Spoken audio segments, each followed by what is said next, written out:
faceoff. Shoots it, deflected, right in. Pietrangelo save, rebound. Stastny stopped by Pietrangelo. I don't believe that save. Neither does Peter Stastny. He can't believe the save that Pietrangelo just made on him as Frankie Sparkly. Now that maneuver there to stop and rob Peter Stastny. He should get 5 to 10 for that. Hello and welcome to another episode of Tendy Talk. I am your host, Joe, better known as Washed Up Goalie on social media. This week I'm excited to welcome Kyle Konin of Nujax Airbrushing and one half of the Between the Two Posts podcast to the show. But before I talk to Kyle, let's take a quick break. Kyle, thanks for joining me. For those listening, I got Kyle Konin joining me. He's with Nujax Airbrushing, but he's also one of the two fellas on the Between Two Posts podcast as well. So thanks for joining me today. I appreciate it. Yeah, happy to be here. Always nice to mix in some more goalie talk. Yeah, you know, it was interesting when I first started thinking about a podcast. So it was really because there weren't any real goalie specific podcasts out there. And then all of a sudden, In Goal Magazine had a podcast, and then Mike McKenna had his 6 Degrees podcast, and then you guys came out with yours. And I was sitting there going, well, is there room for another goalie podcast or not? And as I started talking to people, obviously the feeling amongst goalies is yes, we want more. Oh yeah. So here we are. So I want to dig into a little bit of your background. You know, from everything I've been able to find and from listening to your podcast, you know, you're a kid from Rhode Island. How did you discover the great game of hockey, and why did you choose to put the pads on? Yeah, so I mean, I definitely have a little more untraditional path. I actually started playing hockey when I was in Florida. So we ended up moving to Rhode Island later on, and then I think that got marked down as like where I was from on everything. But Okay.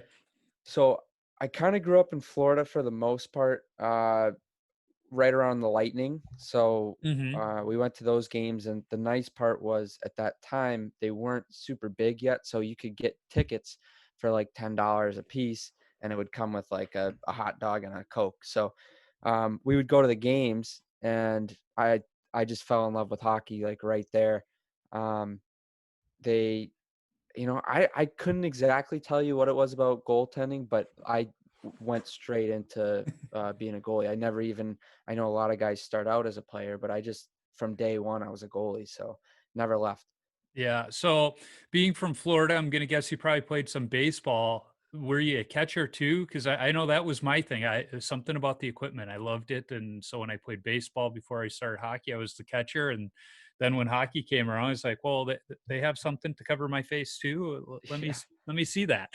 Yeah, no, a little bit like, T-ball when I was Yeah. probably 6 or something, but I really, as soon as I kind of got older, like around 8, like all I wanted to do 24/7 was just hockey, whether it was street hockey and roller hockey is actually pretty big in Florida. So got into that, but I literally, no matter what season it was hockey season.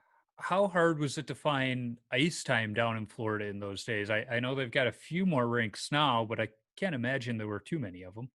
Yeah, back when I was first starting, I think we had to drive between like 45 minutes to an hour, just for like the in-house league.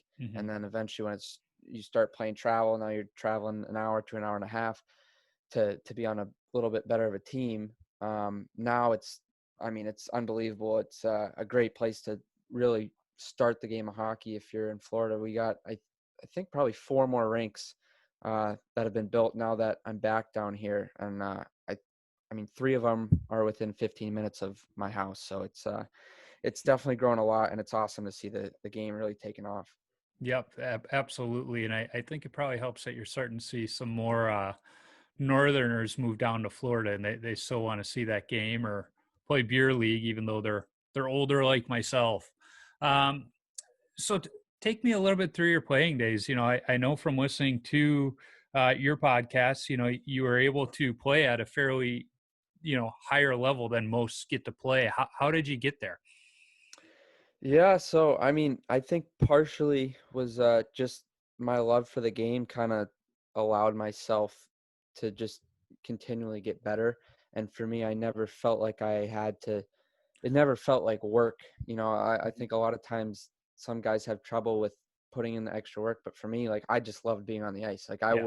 I'd go to practice 30 minutes early and stay until I couldn't even skate anymore, just taking breakaways at the end or messing around. So I just loved being on the ice at all times. But I actually I went to prep school my freshman year of high school. I moved out like away from home, Hmm. and that was really awesome, just for the experience of really maturing and kind of being able to do everything on your own, and also just focusing on hockey and school at the same time. There's not a ton of other distractions that I might have had if I went to um, a high school in Florida or somewhere else. So um, that Was was what's was that? hockey one of the driving forces to going to prep school, or was it more for the academics? I think it was in my mind, it was definitely all for hockey, but I think my parents definitely, it's pretty appealing to have that kind of on your resume in terms of, Hmm. trying to get into a better college or a scholarship from college. It definitely was a good path um, academically as well. Absolutely. And from there, where where did you go after high school, to continue your playing career? Yeah, so I'm actually a first generation hockey player, as I'll say. My parents, they weren't hockey players growing up, so a lot of it was just kind of learning the ropes Hmm. for the first time. So to them, like, junior hockey was a foreign concept. Like, that wasn't on the tables. Even going into prep school, it was like, okay, if you go to prep school, you're still going straight to college after. So Right. um, I think, hockey, you see a lot, like, every kid's kind of on their own uh, time clock. Like, no one has the exact same path. And I actually repeated my junior year in prep school. So I was in prep school an extra year there. And then I ended up going to play juniors my first year in Topeka, Kansas, in the Knoll. And then I was down in Atlanta as well, kind of going back and forth my first year, which, you know, there's a lot that goes into it. And Mm. for those who haven't really went the junior route, I mean, you, I didn't end up in Topeka or Atlanta. Like, there was probably 10 different camps you go to and you fly to, and it's just it's a lot of work. So Hmm. Yep, absolutely. In fact, one of my former teammates is the GM and coach of the St. Louis Junior Blues in okay. the NA3. So I follow him and see everything that goes into it, at least from his side. And yeah, there's a lot more to it than people think. And um, I think when you realize that, you appreciate it a little bit more. Oh, for sure. I definitely had no idea what I was getting into that first year. And after a while, I think it starts to, you just get more comfortable with the whole process. And Hmm. I think the sooner as a goaltender, you understand that you can only control what you can control.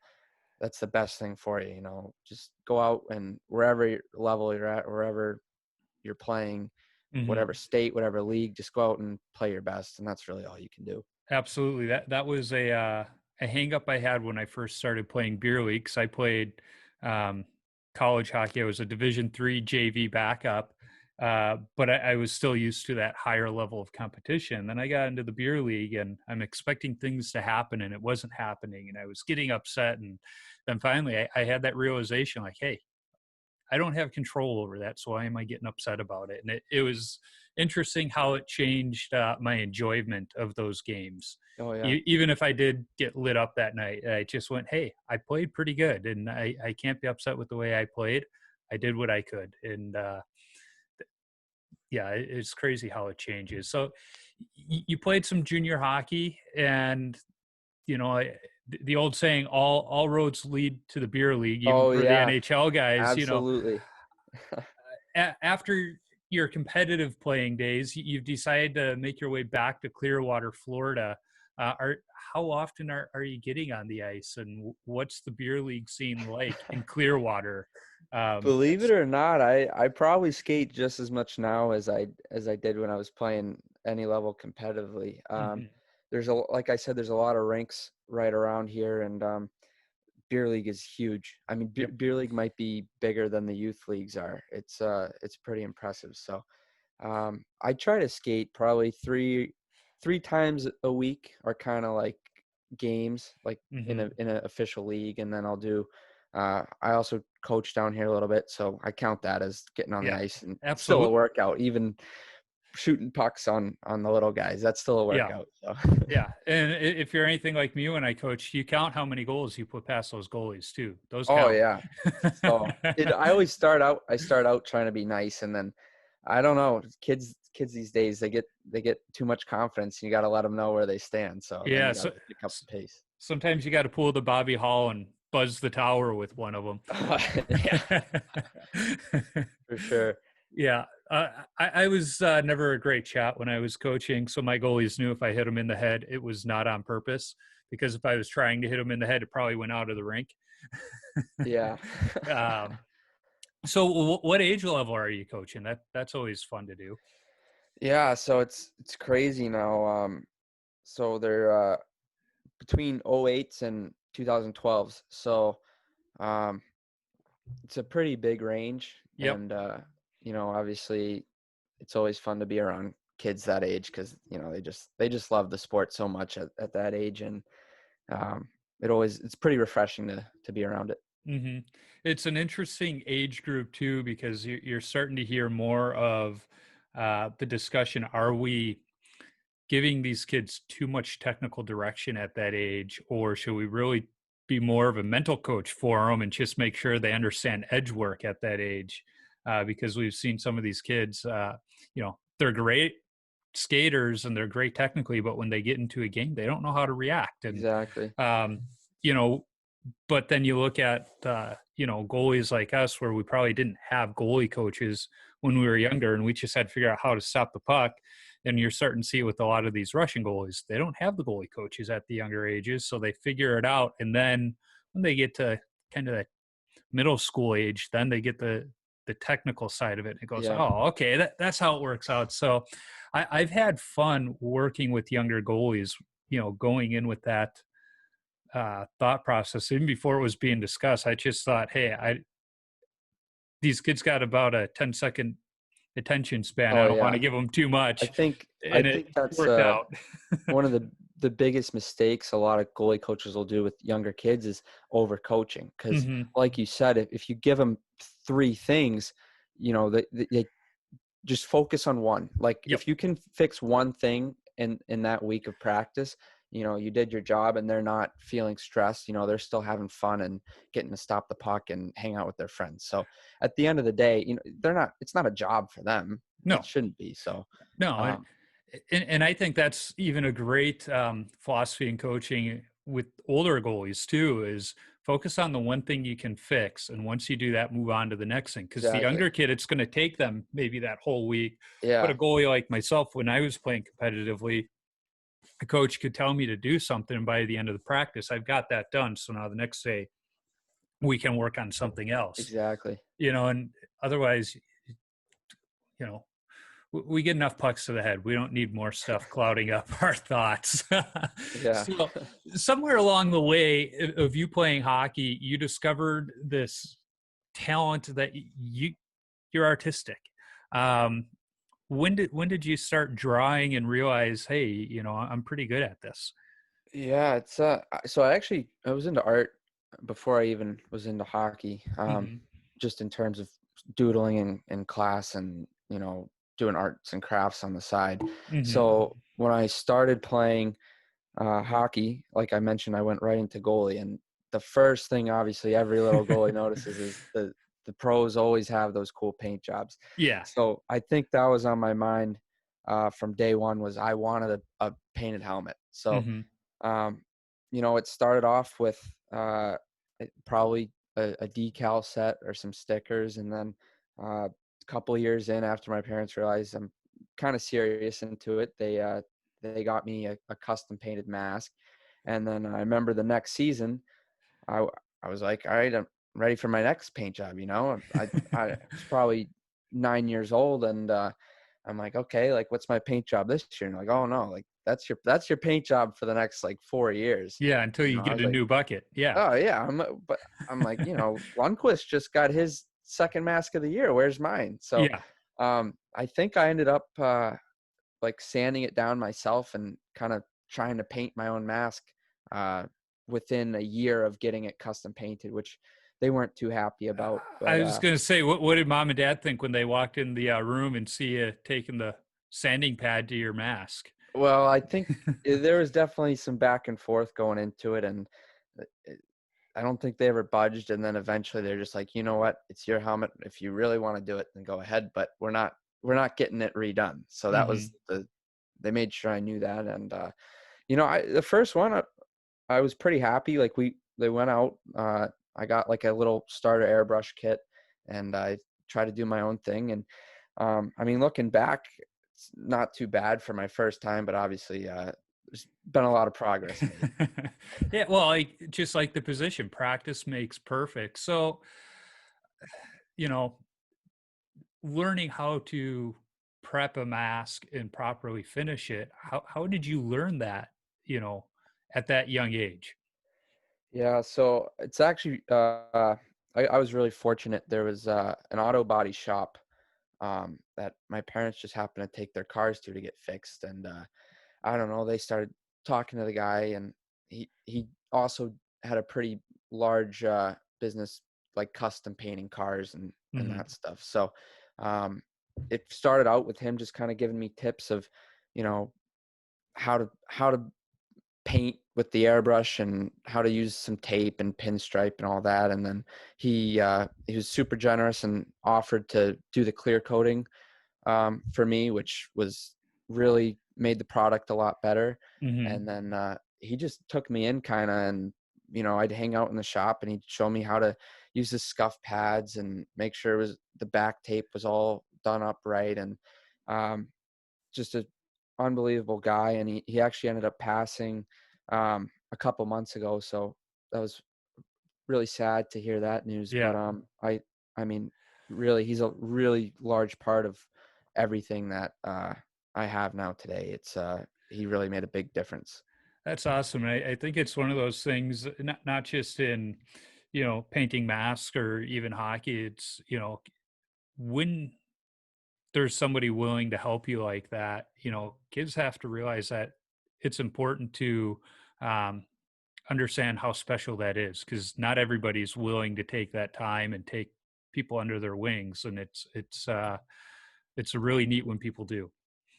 Oh, absolutely. Like I said, I would have no idea where to start with half of that stuff. So, and he never asked for a dime. He just enjoyed to kind of help people out, and that was just who he was. So, Well, you saw uh, somebody that was interested and you were going to listen. yeah, yeah. um, as you've learned the craft of painting goalie masks, what's been the most difficult thing to master, or even just figure out along the way?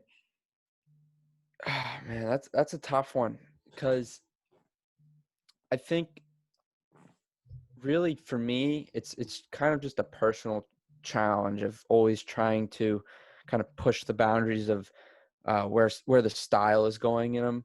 And the basics of airbrushing you kind of get down after a few years. And now, like, I don't know, maybe every year I'll kind of add a new little tool to the toolbox of different ways to paint. But for the most part, I'd say the biggest kind of everyday challenge is when you're painting, you know 50 or 60 masks a summer.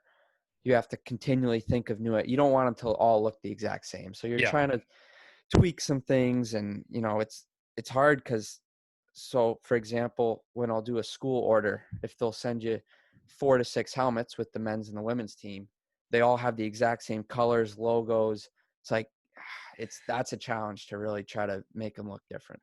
When you get a school order like that, how much input does the goalie have on it, or does the school just say, do your thing?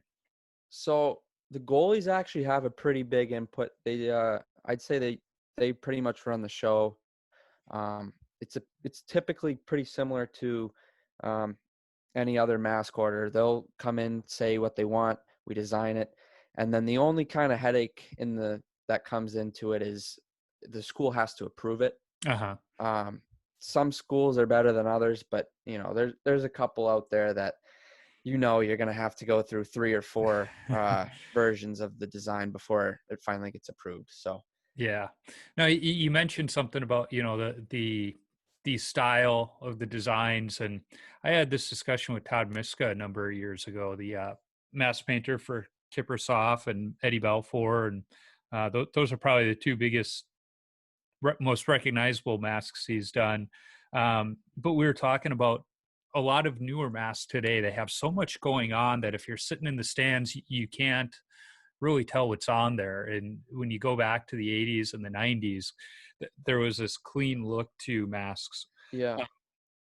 What are your thoughts and feelings on, the simple, clean look versus, I'll call it the Dave art look, where there's so much going on, where it's a beautiful piece of art, but you have to be on top of it, or kind of what you're starting to see now, where it's, I think, a nice balance where you can tell what the design is from the stands, but there's some hidden Easter eggs when you're up close. So Yeah. which one of those design, styles would you say is your favorite? Not from a painting standpoint, but from a viewing standpoint. Yeah, it's tough. Obviously, I know a lot of people do like the classic, and they think the newer stuff is cluttered, but a big thing I'm seeing is obviously the game is so much different from back in the day, where maybe the only time you would have seen that mask is from the stands, where Hmm. now, we have the cameras you get the close up of Vasilevsky staring down at the face off, and you can really see all the detail Right. that's in his mask and all those hidden elements. So I do think, you got to have a readable design from the stands and a distance, and it can't be completely cluttered. But I do really love some of the new techniques too that have been introduced, and having those hidden elements and really making it yours. Because at the end of the day, you're looking at your mask all the time Yep. from right up close, a lot more than someone is from the stands. And especially we'll even say like in the beer leagues, how many people are in those stands that are going to look at your mask compared to if the people seeing it are probably going to be closer up to you. So, Wait a minute. There's supposed to be people in the stands at my games? oh, well, that's only because of coronavirus right now. Otherwise, it'd be sold Yeah. out. Yeah. But I agree. I love the detail that we're seeing on some of these masks. And we've seen some, I don't want to say retreads, but modern takes on some of the classic masks, and they've been able to add that detail. And I think it's just been fantastic. And I wonder, some of the old great masks of, my youth, the Patrick Waugh Montreal Canadiens, if they were to do that today, what would it be like? Yeah. We saw that his Colorado Avalanche one, when he played in the Stadium Series alumni game, and Dave Art, recreated his old mask, but it had more of that detail, Yeah. and it looked so much cooler. Even on TV, it looked so much cooler than the cleaner lines. Yeah. So I think that's honestly probably been my favorite uh, style, if we'll kind of categorize it, is like you mentioned, the new take on those classic designs. I know it, if you look at Brodeur from his early career Mm-hmm. to his last year with the Devils, he has the same design, but the way that airbrushing has just completely changed on goalie masks. I mean, it's just so much more dimensional, and there's shadowing and shading and little details. So to me, Absolutely. it's really cool to see those classic designs with a new spin on them. Yep.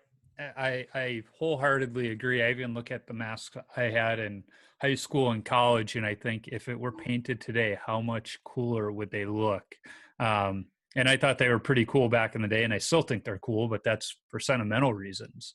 Um, when a goalie comes to you to get a mask painted, what do you wish they knew more about for the whole process to maybe make life a little bit easier on you?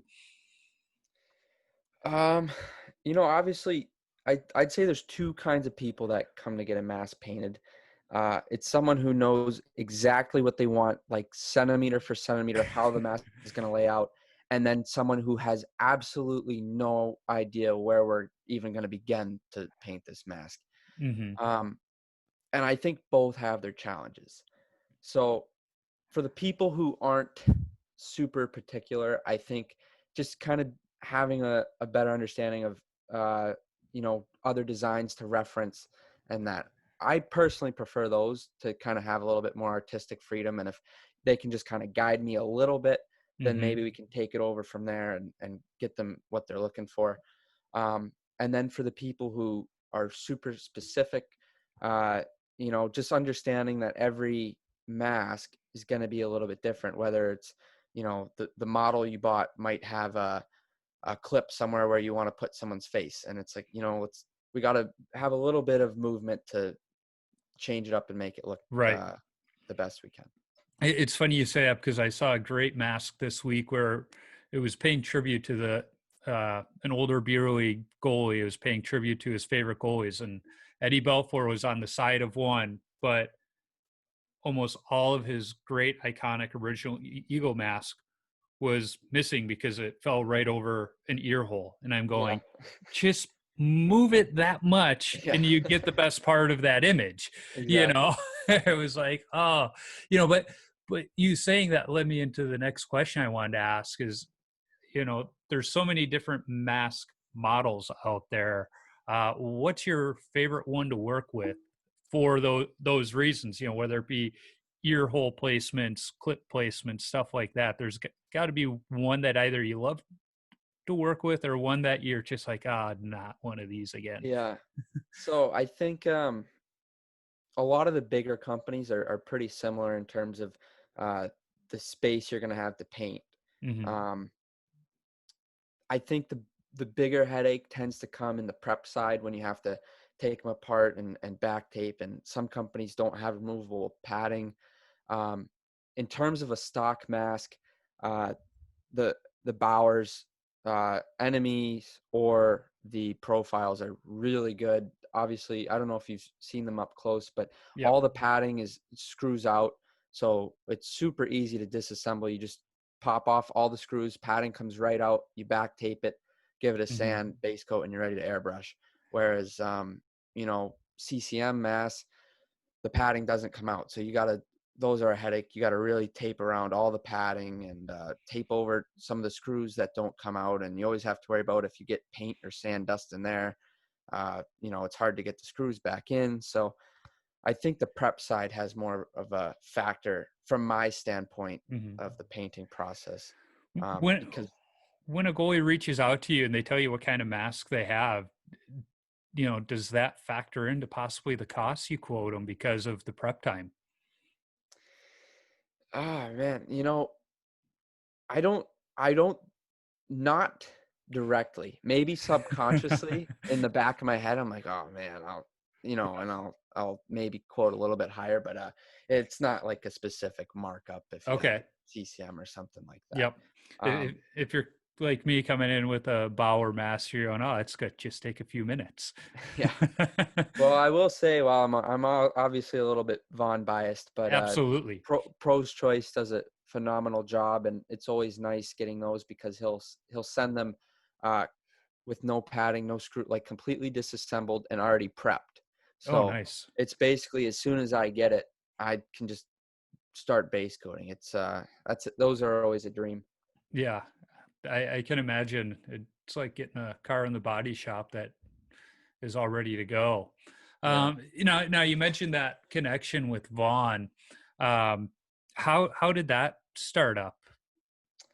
So I was actually, I think I was talking with Ev about it the other day. I was pretty young when I first met them, and then in high school, I just kind of always kept in touch, and I interned with them one summer. I've always loved goalie gear, so just Mm-hmm. being able to kind of throw my ideas around, and I mean, 90% of them probably got thrown away, but even if the 10% of them went into developing a pad, that was just super cool for me, especially at a young age. Um, and then in high school, for my senior capstone project, I did a little collaboration with them in designing a goalie pad. So I've always kind of loved that side of it, and Mm-hmm. made friends with Everett and Scotty Hughes there. So it's like I said, kind of it all revolves around, I just love the game of hockey, and whether it's painting, playing, or doing something with gear. I just it's something I want to be around. I hear you there. So, I'm a Vaughn guy too. Although I've been wearing the same set for 20 years now. That's the quality right there. Exactly. And it's funny you say that because it was about 2-3 years ago. I was at the Let's Play Hockey Expo visiting the Vaughn booth with my boy, and he was trying on Goldberg's pads from the movie, and Mike Vaughn sitting there with Andy Moog. And I was looking at the newest set they had at the time, and Moog's going, "Oh, I bet you want a pair. I bet you want that set." And I said, "I do, but I got this old set I bought back in 1999. That just, it's in good condition." And Yeah. Moog's going, "Oh, you don't want to be saying that in front of Mike." And Mike was sitting there smiling. He goes, "No, that's what I like to hear. I like to hear the quality of our Oh yeah. stuff, So that it holds up." for those who don't know Mike, I think the simplest way to put it, whether it's good or bad, is he's not as much as a businessman as he is just a fan of his own product. Like I don't think he he He's a doesn't care craftsman. if he makes less money because his pad lasts 20 years. He Hmm. wants to build the best product there is. And, obviously there's always going to be a couple bumps in the road and more headaches that come along with trying to keep up with the demand of what it takes to build that in Hmm. today's uh, age and still be competitive price wise. But at the end of the day, I truly think Von Pad's quality is just above and beyond anything else. If you ask me, because I go to the expo every year just to look at the goalie equipment and see what's new, and year after year, Vaughn and Brian's, their quality stays top notch, Absolutely. and everybody else's, it just feels like, has gone down. Um, some a lot more than others, but Vaughn, those two, and I think part of it is they're still handmade here in North America, and there's something to that. There's pride in the work that the folks at those plants put in, and that they take pride in it, and that's the biggest Yeah. thing. Um, so the question with Vaughn equipment for me then is, what's been your favorite set that you've had from them over the years? Oh wow. I'll have to dig out the arc. I'll have to send you some of them. I mean, like I said, ever since like freshman year of high school, I've been pretty close with them. So I've always tried to push them as much as possible to kind of get me that something that no one else might have. So Yeah. um I'm I wear more of a stock pad now, actually. I love the new stuff, but at first I was super picky, and I my favorite goalie was always Jonathan Quick, so I wanted Okay.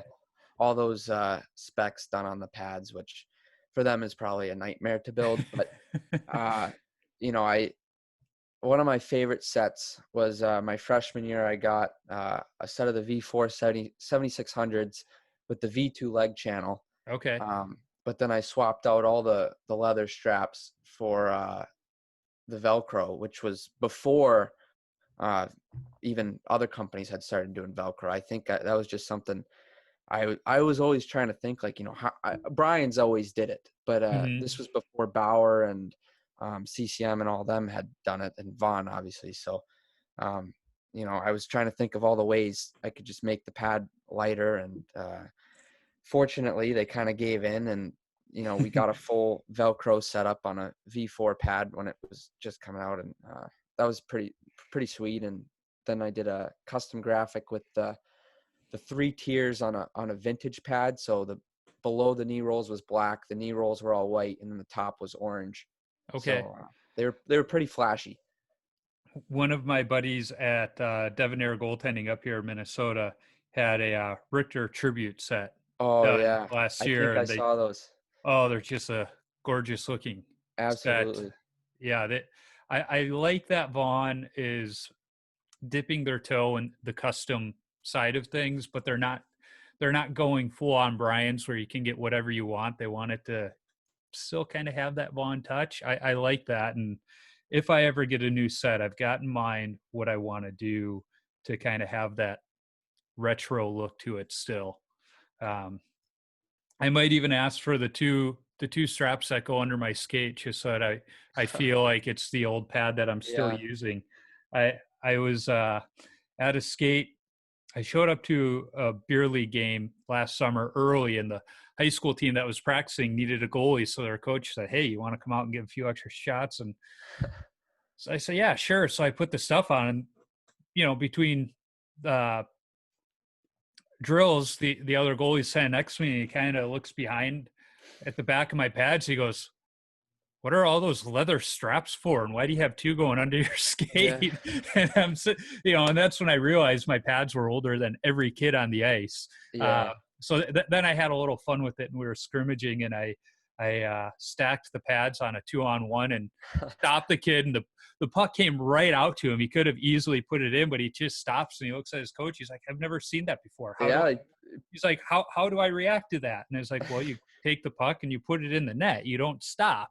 But it was just funny. They don't even know what to do when you throw that at them. Yeah, they hadn't seen that before. It was kind of funny. I was hoping I could have gotten a good quick shot on the ice, and I could have broke out the old skate save by showing the back end of the leg, but Oh yeah. that didn't happen that day. Um, so as I mentioned when we started, you're also on the Between Two Post podcast with Everett. How did you guys come up with that idea for the podcast, and how did you guys convince Vaughn to kind of be the sponsor of the show, or at least put their name on it? Yeah. So I think Ev kind of did most of the groundwork for that. It was probably a year in the making of. He's always kind of said, "Oh, it'd be cool to do a goalie podcast," and obviously we were both pretty busy with our own stuff, and Mm-hmm. Ev actually runs most of the social media and all the any promotional video or Mm-hmm. product release kind of stuff. He's behind. So I think it was just kind of an idea to kind of bring another element to Vaughn hockey. More Obviously content. there's more exactly. It's just a cool little content piece, and I think it's something a little different that some of the bigger companies don't really have the time to do, and it's just kind of a little show we got going. We can talk to some Vaughn goalies that are in the NHL and just kind of talk some hockey, talk some life, and it's been a lot of fun, and hopefully the listeners like it. Yeah, well, I've enjoyed it. That's for sure. It's also fun just to hear the different stories from the road that the goalies have been sharing, because Oh, yeah. um, you know th- when the competitive playing days are over, that's what you miss. It's not so much the game and the final score. It's the time in the locker room. It's the uh, different hijinks with the teammates. That's what you miss, and I think that's why, compared to any other sport, hockey has the beer league. Yeah, baseball you get the softball league, but hockey's just a different beast, and I think it's because we're able to keep that going in some little way. Yeah, I think you nailed it on the head with that. It's just, you know, the best times I think from anyone you ask whether they played high school hockey or in the NHL. I mean, Hmm. your favorite parts probably around the guys in the room or girls in the room if you're a female out there, obviously trying to grow that side of the game. Um, it's just friendships you make through it. So I've been super fortunate to obviously every year when you're on a different team around different people, you just make friends basically for life, and keep in contact with them all the time. And um, like you mentioned, you miss it if you're not playing beer league. You just want to have that atmosphere back. Yeah, well, and it's funny because thanks to social media, we're able to stay connected with so many other people. And there's cities where I know I've got teammates where if I visited that city and I let them know ahead of time, "Hey, I'm coming to town. You want to get a beer?" The answer would absolutely be yes. Where Yeah. there's classmates from high school and college where if I knew I was going to be in their town and said, "Hey, you want to get a beer?" they would kind of go, I got to look at the schedule. I got to see what's going on. But every single teammate I know, doesn't matter how well we got along, they would absolutely say yes. Oh Uh, yeah, it's a different relationship. absolutely. And it's pretty interesting because I was actually just driving through from North Carolina back to Florida over the holiday weekend. So I went through Atlanta. So I texted my billets. I said, "Hey guys, just be passing through, and ended up staying there for like 2 days, just hanging out. And they have 2 boys, so seeing them again, and it just brought back all the memories. And they said like we all just picked up right where we left off. It was like, I went home for the weekend and came right back, but it had been a couple of years. So Yeah. the relationships you make through hockey are unlike anything else. Yeah. Now, before I forget to ask, I got to bring it up because on more than one podcast now, the city of Fort Myers has come up. And I've been to Fort Myers, and a certain establishment there keeps coming up. The Lani Kai, the infamous Lani Kai.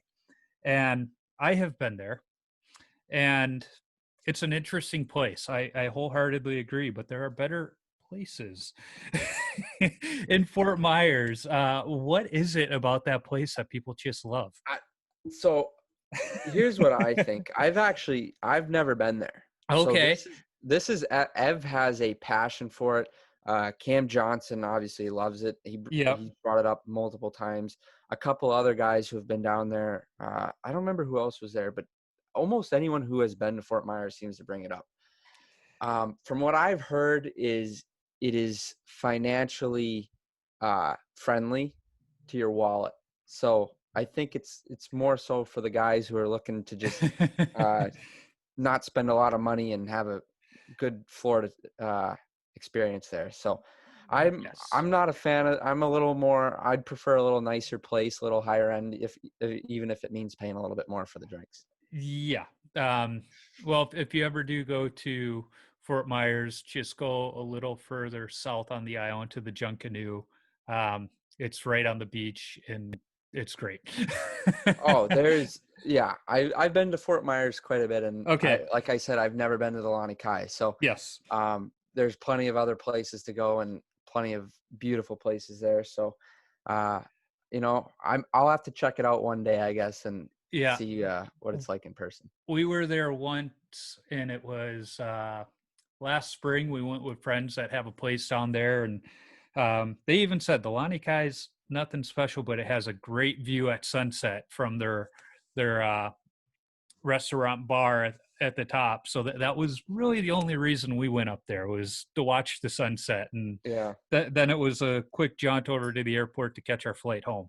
Yeah. But had it not been for that, we probably would have bypassed it. Yeah. Now, one of the things I'm trying to do with every episode is I have a list of about 10 rapid fire questions I like to ask people, just to kind of get their thoughts on some of the fun parts of the game. So the first one is the craziest coaching moment you've had from your playing days. It could be a coach going crazy on the bench, a la Mike Keenan throwing sticks on the ice, to something in the locker room. What's the craziest thing you've witnessed? This could go on for hours. I probably have one for each team. Honestly, I might have to give a couple here. I mean, one that comes to mind is my last year of junior. I had a coach who would not accept losing at all. Like, he expected us to go undefeated in the season, and we had a very good team. I think up to Thanksgiving break, we hadn't lost, and we were playing the day before Thanksgiving. I had a flight booked. I have family in Minnesota. My grandparents live there. So I had a flight booked to Minnesota the next morning, and we're playing. And it's 1-1 going into the third period. And so we're in the locker room, and he comes in, he kicks like the garbage can, starts throwing all the sticks. And he tells us that if we don't win this game, he's canceling our Thanksgiving break. No one's leaving. We're going to bag skate at like the whole day on Thanksgiving Day. So obviously, like, it was just nuts. Like, I don't know if people responded well, but I mean, at that point for me, the only thing going through my head was like, I'm going on the flight either way. I don't see grandma and grandpa. If I give up 5 goals in the third period and we end up losing, I don't care. I'm still going on the flight. You're not canceling Thanksgiving. We ended up, it actually went to OT. So then he comes in again in between, does kind of the same thing. We ended up fortunately winning. Cause I don't know. I don't know if I would have been kicked off the team or what. Cause like I said, I was going on the flight. But then fast forward another month or so to Christmas, same thing happens. Except this time, the best part was they did up the room. We had like kind of equipment managers, and they would kind of make it holiday homey since we all lived away from home, and so they put like a Christmas tree and Christmas lights in our locker room. Well, he came in, and I think we were losing, so he comes in and he punts the Christmas tree, and rips down the Christmas lights. But you could tell, like, when he kicked the tree, it was a real tree. So he was hurting. I'm pretty sure he broke his foot, but he was like trying to keep his face, but he was clearly in pain. So he ended up kicking the tree and threatening to cancel Christmas and all that. And it was just, we ended up losing that one too. But I think he ended up letting us still have Christmas. But just some crazy stuff that, that's probably up there with some of the crazy stories.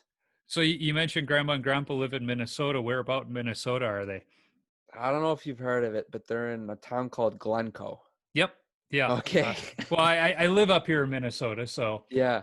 Yes, I've heard of it. It's a little more rural than. It's very rural. Yes. Yeah. Yes. It's out there. Yeah. But my brother actually played high school hockey in Eden Prairie. Okay. For a year. So good program there. Yeah, pretty familiar with some of Minnesota. Not all of it, but it's definitely a great hockey state. Just a little too cold for my liking. Oh, it's not that bad half the year. Well, summers are beautiful. Yes. I love the lake days there. Yeah, we've really looked out this year that we've had a great summer considering COVID. We spent a little bit more time at my in-laws' cabin up in northern Minnesota this year. But if you can believe it, I'm starting to notice some of the leaves are already changing. Oh yeah, I'm not surprised. It's getting there. Well, this is a little early, but a lot of people are going, I hope we're in for a long fall and not an early winter. Yeah. But an early winter would just be on par for 2020. Oh yeah. But if it gets cold sooner, that just means more outdoor skating. Exactly. We have a pond at the end of the road we go to, and my wife and I are talking about possibly doing a backyard rink this year too. So we'll see. There you go. Yeah. We'll see. I actually have a landscaper coming over in the next 2 weeks to do some grading to make sure the yard is nice and flat if needed. Yeah, that's awesome. So your favorite goalie mask of all time, what's been the favorite one that you've seen, worn, painted? Oh man, hit me with some hard ones. So I mean, personally, like I said, I'm probably a little biased. I've always loved Jonathan Quick, so I think his original one that Eye Candy Air did kind of circa 2010 to 2017-ish. It stayed pretty consistent. I really loved that one. It just really sharp, clean, and went with the design, the team logos and design. I appreciate that he's also stuck with the same design. You see some of these goalies getting a new mask 2-3 times a year and the design completely changes. Yeah. But he's kept it pretty steady. It's tough for me it's really hard for me to take sides kind of on anything airbrushing. But, I think I did like when, Brodeur had the same design from his NHL debut to the day he retired, which is just cool to me. You have, it's custom and you get to choose what you want, but it's also recognizable. Like you have like your design. So, but he found ways to update it and add detail to it. So, but I completely understand, like a guy like Lundqvist, it's got to be hard to stay with something when you're in a place like New York and you're getting 6 designs a year, and maybe you want to just keep switching up. It's fun. Yeah. So, well, it's funny. Lundqvist has had so many really awesome masks, but at the end of the day, he's had that Lady Liberty kind of crown at the top, and then you look at the last great Ranger goalie, Mike Richter.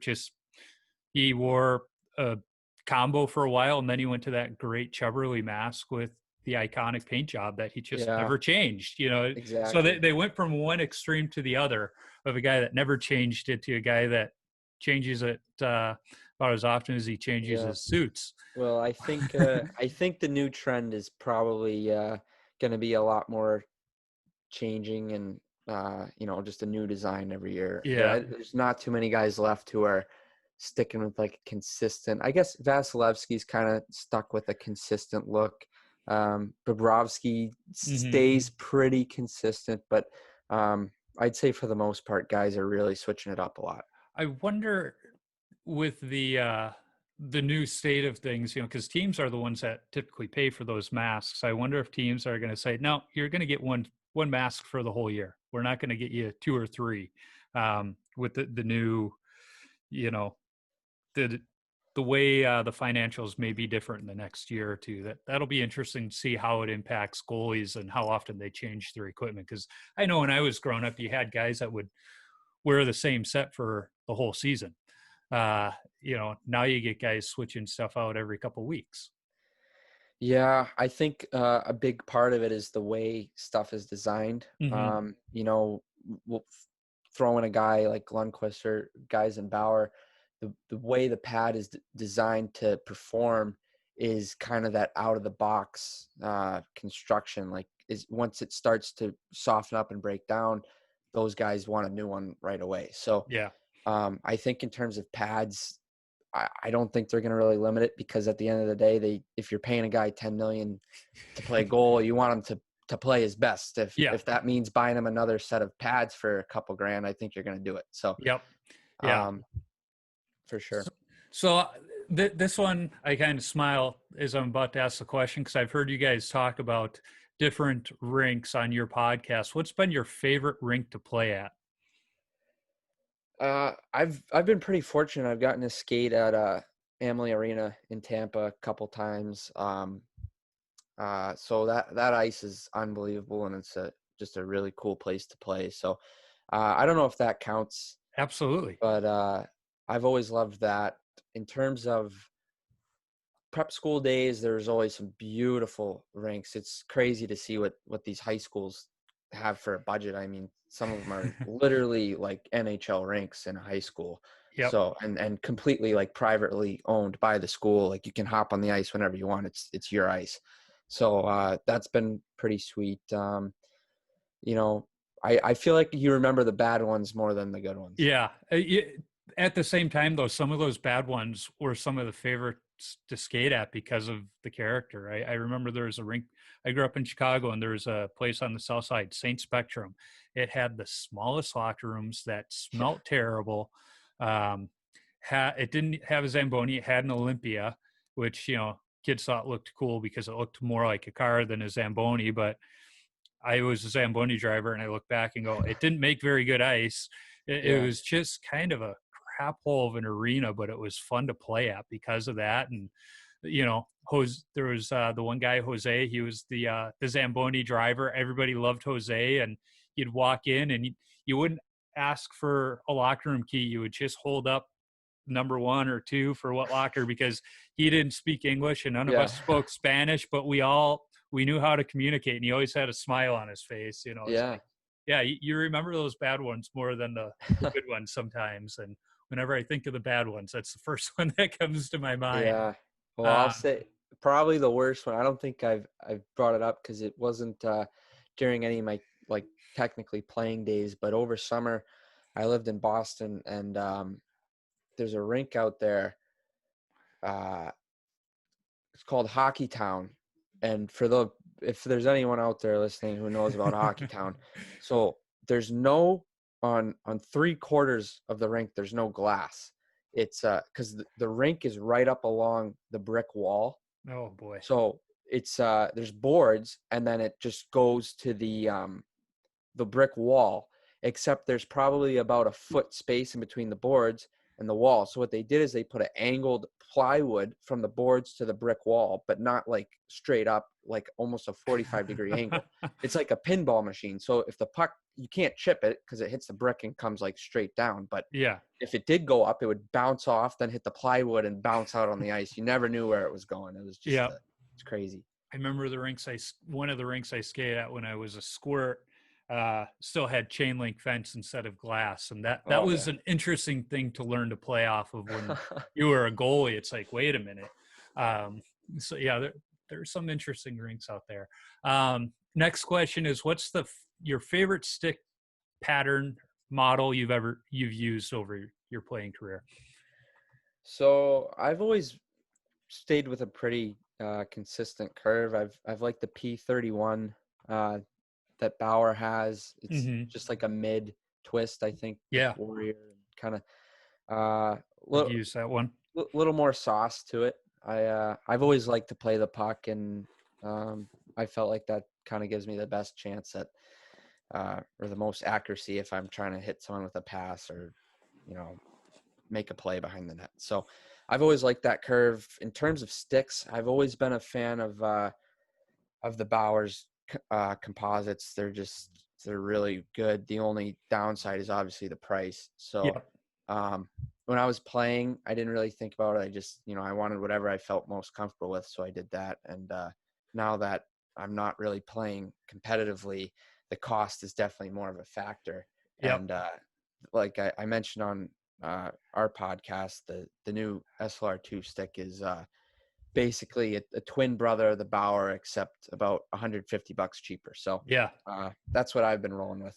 I get you with the price point, because when I was playing, there were only wood sticks, and they were still about $50 at the time, which Oh yeah. to me as a high school kid was still a nice chunk of change. And I had a bit of a temper, and I would break sticks over my knee. And finally, my dad told me, if you break another stick out of anger, I'm not buying you a new one. Yeah. Well, sure enough, the next game happens, and I got angry and I broke a stick over my knee. And then I'm just kind of standing there, with my head down, shoulders down, while my teammates bring me a new stick. And my grandpa, who was a Dutch immigrant, didn't understand the game of hockey one bit, but he loved watching it and he liked coming to my games. And he looked at my dad and he goes, why is he so upset? He wasn't that bad of a goal. He goes, no, he just realized he cost himself $50.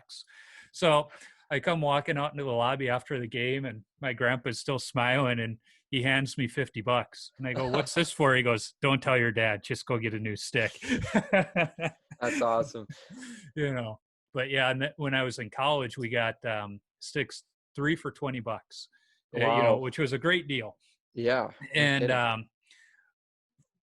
we had, for goalie sticks, we had Christian sticks and CCM, the Kolzig patterns in the deal. And so my senior year, at the end of the season, I wanted to load up on a few sticks. So I was like, 3 should get me through summer. And I went to the coach that handled all of that, had my $20, and he goes, you're the only one using those Christians. Take whatever's left in there. So I got a half dozen for $20. And wow. God, that lasted me a couple of years. And Yeah. that was I wish I could still get those deals. Yeah. I don't think those kids are down at St. Mary's are getting those deals with composite sticks. They're paying. No, they're a little bit more. Yeah. So what's your favorite youth hockey memory?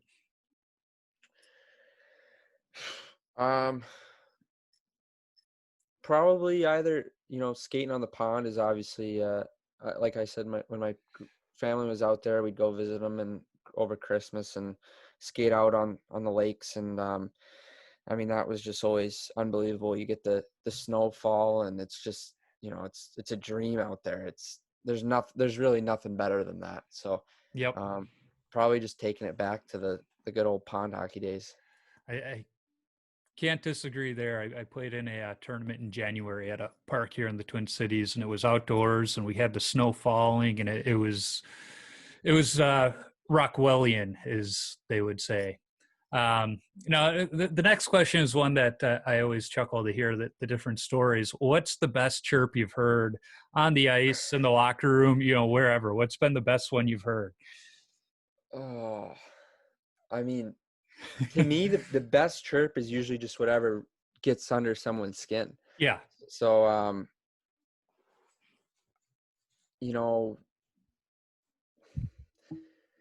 I don't know why, but for some reason, I've always had luck with just kind of saying completely just dumb stuff at guys, and they so rattled. So to me, it's the more than like how good the chirp actually was. It's more how random it is and how it catches them off guard. I agree with Yeah, that. I'm trying to like, I think a big one I always like to use, just because hockey guys get so rattled about equipment. Like, I think the sport of hockey, like, you just care so much about your equipment. So Yeah. anytime you chirp a guy about, like, if you say like, oh, is that like you get that stick it, like, play it again or something, or Yep. just anytime it's beer related, people tend to blow a fuse. In high school, we had a coach that, for whatever reason, not a lot of the players respected him, but he had these old CCM plastic turbo skates. So he was simply known as Coach Turbo, and he absolutely hated it. So, Yeah. but we could see how much it got under his skin that we used it even more. And every once in a while, one of the other assistant coaches was a little bit younger, and he would let the Coach Turbo slip out every now and then, and it was funny because it wasn't derogatory or mean in any way, but it was Exactly. just enough Hilarious, to get though. under somebody's skin. Oh, yeah. Exactly. Next question. I only have a few more, don't worry. Worst post-game beer you've had? It could be the situation, it could be the beer, it could be whatever. Let's see. So there's a beer league in when I lived in Rhode Island, I played in over summer, and they have some weird craft beer there that all the locals loved. It was like green Hornet or something. I don't remember. It was green something. And it was the most disgusting tasting beer. And it, like, they had it cold. They brought the coolers. They'd get it like from I don't even know where you bought it, some brewery. Like, they'd get it like fresh. It wasn't like it was like expired or like left in the sun all day. Like, they took care of it. It was just the most disgusting Just a tasting terrible beer. And they brought it every single week. it. That's what they had. It was brutal. That's funny. That's funny. See, I'm kind of a craft beer guy, but I don't mind when my teammates bring the cheap stuff. But being a goalie, they don't charge me to play on my beer league team because I'm reliable. So I try to bring beer on a fairly regular basis. So I try and bring something a little more quality than the Coors Light or the Busch Light that they typically bring. And there's a few of my teammates where when they see I brought beer, they kind of smile and go, all right, we're going to have something good after the game. One beer I wish we could get here, but we can't, but you can in Florida, is the Key West Lager from Florida Beer Company. That's a great post game, even summer beer. It's a good one. There's a lot of really good kind of local lagers in Florida. I mean, I don't know what it is, maybe the water or something down here, but I've found a lot of craft beers that are really good. Yep, absolutely. Every time my mom and dad, they're in North Carolina these days, but whenever they head down to Florida, my dad stocks up on that stuff and brings as much back as he can. So yeah, that's a good one. I wish they shipped it outside of the state. Now, my next question is somewhat of a polarizing one amongst goalies. When you tape your stick, is it heel to toe or toe to heel? I've always done heel to toe. I mean, I've never really gotten into, too much of the. I'm more concerned with the tape aesthetically looking good. I want the lines to be straight and it to look good that way. I don't really care if it's toe to heel or heel to toe. But absolutely. I think muscle memory wise, I just do heel to toe. Yeah, I think I start at the heel because if you're going to mess up the tape job, that's where it's going to be, and it's easier to take it off. Yeah. There's less to take off there than if you start the other way and then mess up, and it's like, crap, now I got to start over. Yeah. What's your favorite number to wear when you're playing? I'm probably pretty biased just on, I feel like whatever I play best in is my favorite number. So I was fortunate. I won in prep school. We won like the national championship when I was there, and I was number 30. So I've always liked that one a lot. And then obviously juniors, I had a lot of fun doing that, but I feel like I've worn so many numbers throughout the years, and especially in the junior age, like, you don't usually get to ask what number They you're give getting. it to you. They just give it to you. So I really like, obviously, 32 just because of quick. I wore them more when I was younger. So that number means a lot to me. But I've never really felt like I need to have a certain number to, play good. Yeah, I'm with you. It's not like the number on the back is going to affect my game. It's just more of a that's my number type of deal. Yeah, exactly. Yeah. Although I do hate when you get that number 1 on the back. It just I know it's a goalie number from back in the day, and there was a reason goalies wore number 1 then, but that time has passed. I feel like I need something Yeah. beefier on my back, and yeah. I've never loved that one, but like I said, in junior they kind of hand you whatever, and Yep. one year I ended up getting number 1, which I think at first I hated, but I had a fun year, and I feel like that kind of makes it a little bit better on what I think of the number 1 now.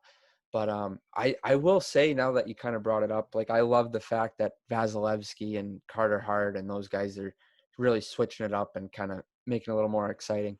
Yeah, it is, you start and see these different numbers and you're going, what the heck? And, I think it's just the new, way the game is going, that what we think is traditional, that they're just flipping it on the head and going, it doesn't have to be that way and it can still be fun. Exactly. Yeah. So the last question I have is, I think a good one to ask too is, what's the best advice you have for young goaltenders? I think the biggest thing is compete and have fun, and those really go hand in hand. The more you compete, the more you're gonna have fun. Obviously, anytime you make big saves, and um, if you're stressing over all the little things, it's probably the worst position you could ever play if you stress over the little things. I mean, you're gonna end up just hating hockey with a passion. So really just kind of, especially at a younger age, relax, have fun, and try to make the big saves, and Yep. A big thing I see goalie coaching is our coach likes to do 2-on-0 drills sometimes. And our goalies they always just get so mad as soon as the drill starts and they get scored on. It's like, guys, like, this is the card we're dealt, where he's not going to change up the drill. We're going to do the drill. So Right. just try to make some saves. They're supposed to score every single time they come down. So if you make one save in it, that's awesome. Just, work on it. Because guess what? In a game, if a 2-on-0 comes on you, you have to take it. There's not an option. So you might as well just have fun with it, and whatever the game throws at you, whether it's, some games are going to go better than others, obviously. Yep. Yeah, absolutely. Well, Kyle, thank you so much for your time. I appreciate it. It's been fun talking. And, where can folks find you on social media so they can keep following you? Yeah, so mainly on Instagram is where I post most of the stuff. It's Nujax Airbrush, so Nujax, and also online. I have a link in the bio too. So if people want to check it out, feel free. It's definitely a good time to get it painted before the season still. So and I'll definitely put links in the show notes, as well as to links to between two posts to get people listening there. Awesome. Yeah, so thank you so much. Thank you. What a great conversation that was with Kyle. It's always fun to talk to mask painters about the designs we're seeing today, but more importantly, fun to talk to other goalies about the game we love. Be sure to follow Kyle on Instagram at Nujax Airbrush. That's Nujax Airbrush. I'll also have links to his social and website in the show notes, as well as links to the Between Two Posts podcast so you can give them a listen. You can find me on Instagram, Twitter, Facebook, and YouTube. Simply search for Washed Up Goalie and I'll pop up. Visit washedupgoalie.com for some great hockey-related content, my beer league hockey highlights, and all podcast episodes. I need to give a big thank you to the great band The Zambonis for allowing me to use their music on my podcast. You can download their music on iTunes, listen to them on Amazon Music, or wherever you stream your music from. Word is they're working on a new album, so I'm excited to hear the new hockey songs they have coming our way. I'm working on lining up other goalies to talk to. If you're a goalie or have a connection to a goalie who I should talk to, shoot me an email at washedupgoalie39@gmail.com or send me a DM on social media. Let's not forget, if you're a brand who wants to sponsor the show, be sure to reach out to me. I'll be happy to talk. And finally, if you like what you hear, be sure to subscribe, rate, and comment on the podcast platform you're listening on. It's a quick action on your part that helps others find Tendy Talk. Until next time, keep your stick on the ice and your body square to the puck.